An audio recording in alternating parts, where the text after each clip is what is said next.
Tere kõigile! Minu nimi on Gert Kristinov, olen motosportlane, tegelenud selle alaga juba 27 aastat. Mõne päeva pärast on meil tulemas rahvuste motokross. Minu jaoks on see juba 9. kord seal osaleda.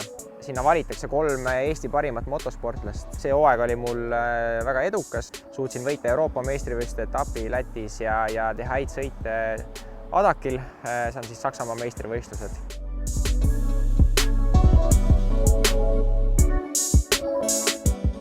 Nagu ikka spordis on väga oluline pühendumus, töökus ja seal hulgas ka on sul vaja häid toetajaid. Et mul on väga vedanud, mul on olnud toetaja Autoserdi näol, kes on mind kogu hooaja aidanud ja mu unistused ja kõik, mis vaja, plaanid ellu olen saanud viia.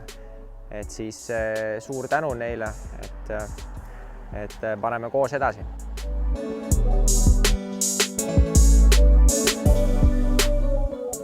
Kui teil on vaja juhilube mootorrattast traktorini, siis Autosert on see õige koht, kus seda teha.